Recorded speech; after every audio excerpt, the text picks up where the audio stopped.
guys! Magandang buhay! Magluluto na naman tayo na ulam para sa ating pamilya. Sinimulan ko na nga po pala igisa ang aking konting baboy. Pagkatapos ko siyang igisa at medyo golden brown na, hinalo ko na dyan ang isang pirasong sibuyas lang.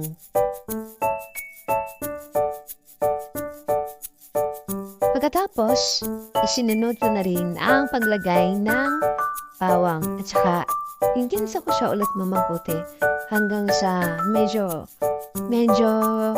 brown na siya. Saka, hinalo ko siyang mabuti. At saka pinakawali nga pala, nagpiprito na ako dyan ng isda.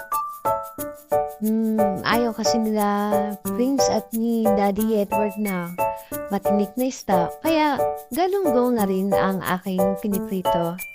Dito, nahalo ko ng mabuti ang bawang, sibuyas at konting karne. Hilawaan ko na rin pala yan na konting patis para may lasa. So, tinignan ko muna sa kabilang kawali yung aking pinipritong isda. Medyo ano na siya luto na, kaya binaliktad ko na. Naglagay nga pala ako dyan ng patis para medyo may lasa at konti na lang yung ilalagay kong asin mamaya. Pagkatapos niyan, ginisa ko muna mabuti at inihalo ko na ang aking patola. Okay. Mekos-mekos ko na nga yan. Nalo-halo ko na mabuti para maglasa yung lasa ng konting baboy dun sa patola.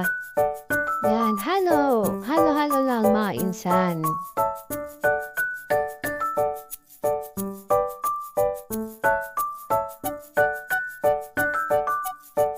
At dinagdagan ko na ng pamintang durog para may konting anga. At hinaluan ko na rin yan ng konting betchin. Hindi masarap pang walang MSG sa katawan. Pero sabi nga masama daw to. Pampalasa, konti na naman. Nga pala guys, pagpasensyahan nyo na ang aking kawali. Ano ba? Antik na yan eh. Matagal ko na yung ginagamit. Matagal na yan. Siguro, 22 years?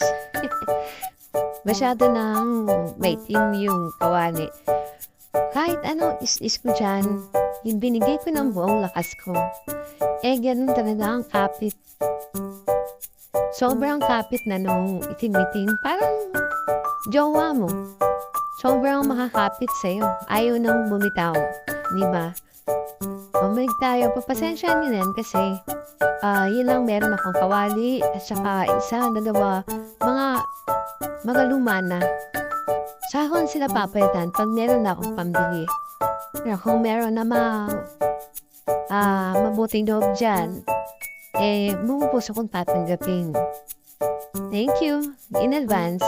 So, bago tayo sa aking luto, meron na siyang tubig. Sinaluan ko na ng 2 taas ang tubig dahil medyo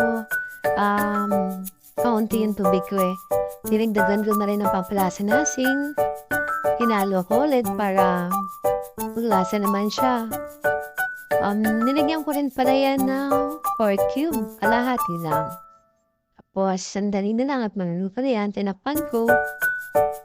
Hinantay kong kumulo.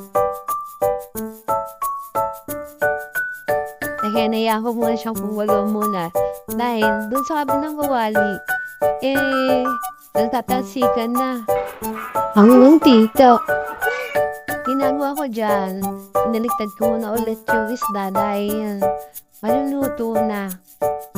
At inahon ko na rin pala yung ibang isda dahil luto na siya. Baka maging gustado na yung aking fried fish galunggong.